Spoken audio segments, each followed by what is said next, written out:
Website designing with WordPress. Last lecture के अंदर हमने देखा कि हम पेजेस कैसे क्रिएट करेंगे। आज के इस लेक्चर के अंदर हम देखते हैं कि इन पेजेस को हम मेन्यू में किस तरह से कन्वर्ट करेंगे। हमने लास्ट लेक्चर के अंदर इस चीज़ का जिक्र भी किया था कि पेजेस बनाने के बाद मेन्यू बनाया जाता है।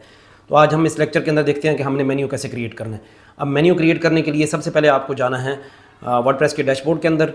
वर्डप्रेस के डैशबोर्ड के अंदर अगर आप जाएंगे तो आपको यहाँ पे अपीयरेंस का जो है ना टैब दिखाई देगा, उसके अंदर मेन्यू नज़र आएगा। यहाँ पे देखें, अगर तो आपने कोई थीम इंस्टॉल नहीं किया, यानी अगर आपको यहाँ पे मेन्यू का टैब नज़र नहीं आ रहा, तो इसका मतलब ये है कि आपने कोई प्रॉपर जो है वो थीम इंस्टॉल नहीं किया, आप डिफ़ॉल्ट थीम के ऊपर चल रहे हैं। यानी वर्डप्रेस के अंदर डिफ़ॉल्ट थीम आते हैं, जैसे 2023, 2024, 2025 इस तरह के थीम्स आते हैं। इसकी वजह से वो यहाँ पे मेन्यू बार नहीं दिखाई दे रही थी। वो उनके किसी और तरीके से आप करेंगे, किसी दूसरे प्लगइन के थ्रू हेडर बना के या मेन्यू बना के आप इधर डालेंगे।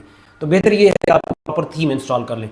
तो जो थीम मैं रिकमेंड करता हूँ वो बहुत बेसिक लेवल पे सीखने के मराहिल के अंदर से जाने के लिए या बहुत अच्छी वेबसाइट बनाने के लिए भी एस्ट्रा का थीम जो है वो बेहतर है, आप उससे स्टार्ट करें। बहुत फ्लेक्सिबल थीम है।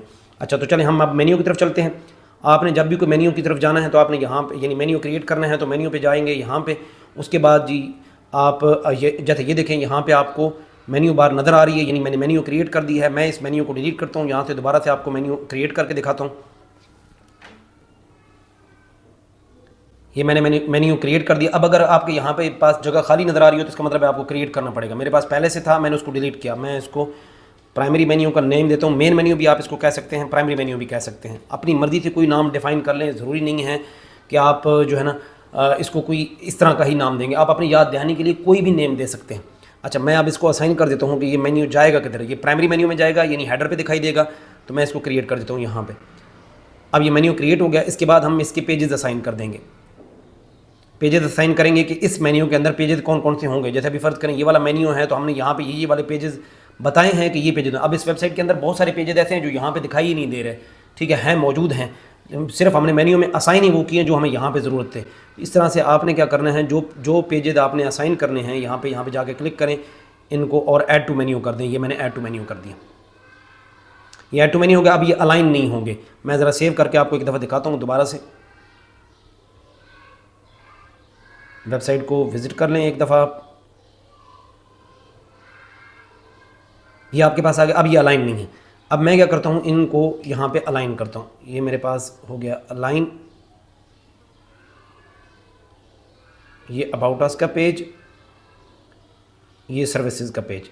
अच्छा, अगर आपको मेन्यू के अंदर सब मेन्यू बनाना हो तो आप क्या करेंगे, सिंपल ड्रैग करेंगे। ये सिंपल ड्रैग किया, अब ये अबाउट अस के नीचे आ जाएगा, ठीक है। यानी अगर आपको मेन्यू के नीचे सब मेन्यू बहुत सारे बनाने हो तो आप जस्ट इसके नीचे ड्रैग करके थोड़ा सा आगे की तरफ मूव करेंगे तो वो सब मेन्यू बन जाएगा। लेकिन अभी हमें ज़रूरत नहीं है। टोटल पेजेस ही हमारे पास 4 हैं, तो हमें मेन्यू के अंदर मेन्यू बनाने की या पेजेस के अंदर पेजेस डिफाइन करने की ज़रूरत नहीं है। अब हम जाके अपनी वेबसाइट को देखते हैं।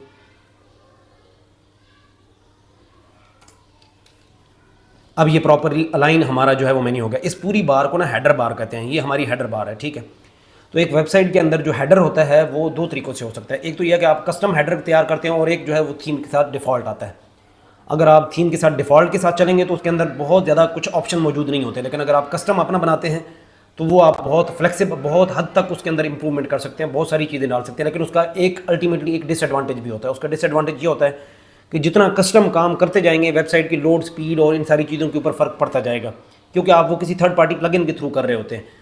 तो अगर आपकी बेसिक वेबसाइट है कुछ जिसके अंदर बहुत ज़्यादा कोई कस्टमाइजेशन की ज़रूरत नहीं है, कस्टमर की बहुत ज़्यादा डिमांड नहीं है, तो फिर आप डिफ़ॉल्ट हेडर के साथ चलें। इस पूरे को ना हेडर बार कहा जाता है। लेकिन अगर फ़र्ज़ करें चीज़ें हैंडल नहीं हो रही, पेजेस बहुत सारे हैं, मेन्यू बार है, टॉप मेन्यू है, टॉप बार है, ये सब कुछ आपने क्रिएट करना है, तो फिर ये बेहतर ये है कि आप किसी कस्टम प्लगइन किसी प्लगइन के जरिए कस्टम हेडर जो है ना वो क्रिएट कर लें। जैसे कि एलिमेंट किट्स के थ्रू आप कस्टम हेडर क्रिएट कर सकते हैं। इसके अलावा और बहुत सारे प्लगइन हैं। एलिमेंटोर का अपना प्लगइन है। एलिमेंटोर को अगले लेक्चर के अंदर हम डिस्कस करेंगे कि एलिमेंटोर क्या चीज़ है और इसके अंदर क्या कुछ बन सकता है। तो आज के लेक्चर में अंदर हमने देखा कि मेन्यू कैसे क्रिएट किया जाता है और हेडर के अंदर उसको लगाया कैसे जाता है। नेक्स्ट लेक्चर के अंदर हम मिलते हैं तो और उसके अंदर हम देखेंगे कि हमने अपने पेजेस को अब डिज़ाइन की तरफ हम चलने जा रहे हैं, तो हम वेबसाइट के पेजेस को डिज़ाइन कैसे करेंगे।